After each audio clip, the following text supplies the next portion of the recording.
government is a business. Higher taxes cost jobs. I'm here to grow jobs. I'm here to apply business principles to the extent that we can with compassion to our county government that's now a very large and very effectively functioning unit, but the future won't allow us to continue what we've had in the past. We've got a man who's done a wonderful job for 20 years, and he's grown up in the business of government. He knows he can make. He forgets every minute more than what we know up here collectively on our table. None of us can take over this job and immediately know the answers to questions like this.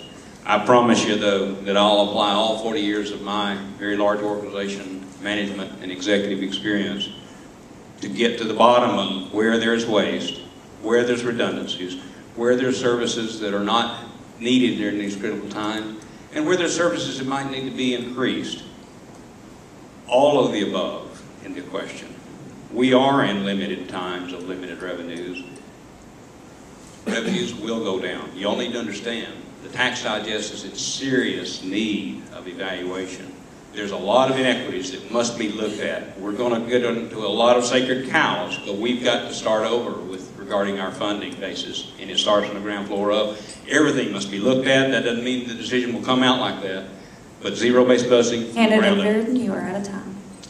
Thank you. Candidate Tony Tidwell. At this point, I don't know of any areas that I would see wanting to go in there and try to privatize. As time goes on, depending on what our growth looks like, there's going to be changes, and as has been said, depending on who we get in as county administrator, working over the facts and figures to try to keep the level of service up, keep the taxes down. It may be something we have to look at. There are some critical areas I wouldn't want to, and as has been mentioned with EMS. My family's had to use them in time past, and it's good knowing you got somebody who's part of this county, that's part of the family, coming out there to take care of your loved one and trying to take care of them as fast as they can and get them to the hospital. So there may be some areas where we might look at doing privatizing or at least subbing the work out, through attrition as employees retire, quit. We may look at, might be some areas where we don't want to replace that employee, but try to sub some of that work out if it can be done at a cheaper price. Thank you. Candidate Steve Taylor. I would, of course, we all want to keep our services up, but the EMS is, I would try every way I could to keep it owned by the county. But of course, if somebody like Redmond or Floyd could do a job more efficient and would agree to keep our county employees, you could negotiate a deal where maybe they could work for, they would have to keep the county employees, but then you got the new fire stations we build everywhere, and the new homes for the ambulances and all the EMS centers around. They would have to, you'd have to work out leases and things like that, but you could, I would make it a last resort, but I run a small business and I do what it takes to keep the doors open. And we went through 3 years of a pretty tough recession, and you look at all avenues to make things work. The landfill, you could maybe even privatize part of that, and this is going to open up a lot of controversy, but the landfill may be a better way to privatize than the EMS service. If you just think about how many people's out there and how much potential. I think our landfill last year lost $900,000, and if we could possibly bring in enough product from somewhere to even make it break even, that would only add, like, to bring in $900,000, it would only add like 9 months, or take away 9 months from the life of You are out of time. Thank you. Thank you, candidates. I'm probably about to stir up a hornet's nest with this next question, so I'll just give you fair warning. But this is a question that my time with the local Republican Party has probably been asked more often than any other when it comes to discussing local politics.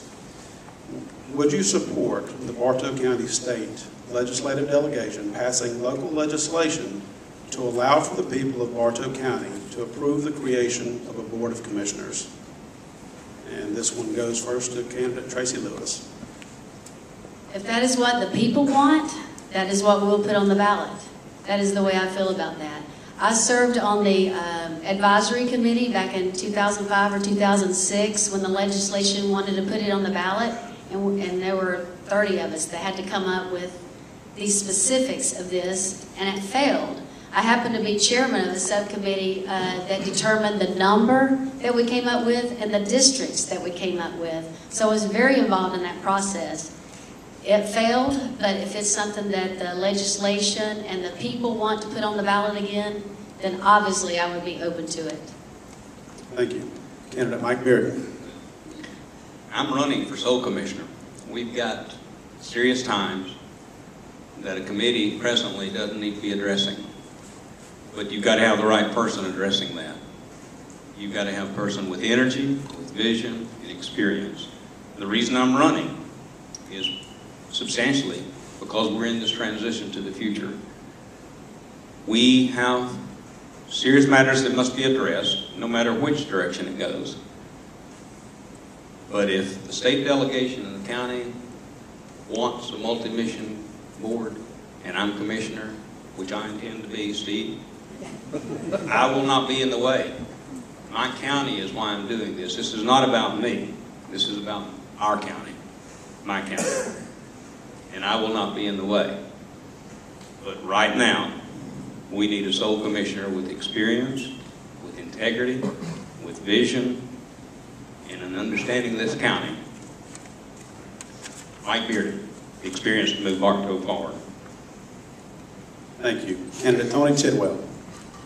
For those who don't know, many years ago, Bartow County did have a board of commissioners. And it was voted on back, and my understanding, I think they went to a sole commissioner somewhere around 1927. Now keep in mind, it was a lot smaller then, mainly just dealing with roads and a few things like that, I'm sure. I think it's been a good form of government for us so far. I think we've had 6 commissioners since 1927, so it shows that you people have done a good job on selecting the right person. But if the delegation and if the voters want to put that to a referendum about a board, then yes, I mean, it's not something I'm standing in the way of. Thank you. Candidate Steve Taylor. You know, we can't put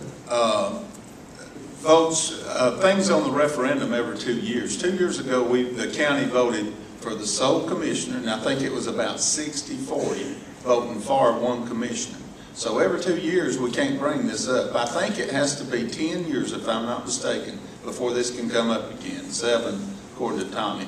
So we've got 5 more years before it can even be put on the referendum. I wouldn't mind putting it on the referendum if I was commissioner, because the people should decide what they really want. We've got a pretty good, effective government running a one-man commission.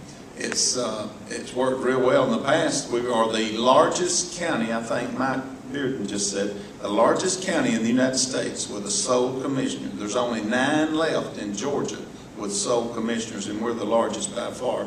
And it's been a pretty good form of government, if the right person is commissioner, of course. Thank you. Candidate Mike Abernathy. I agree with Steve and the others here that wouldn't mind putting it on the ballot if that's what the people want, because we're here to serve the people. But I wouldn't see it coming back up, just like we said, even. And it's going to be, if the next candidate, whoever gets this position, if we can go in there and keep the county running good, they're not going to want to change again. It's going to be the same thing. Clarence has done such an excellent job for 20 years that people would put Clarence Brown back in today if he decided to run again. And I would step down today if Clarence said he was going to run. I would just pull out right now. Because that sole commissioner in a lot of the counties I've been to talk to people, it's not, I mean, where you got a sole that's working, when they went to the board with the committees, they can't get an answer. Somebody needs to have something on their desk that says the buck stops right here. And you don't have to go to 14 people to get an answer. You can come to one man and say, what are we going to do, and get an answer without going through a committee, in hard times especially. Thank you. This next question deals with eminent domain. Eminent domain is always a controversial thing for any elected official or governing board to tackle. If elected, would you exercise your authority of eminent domain? And this is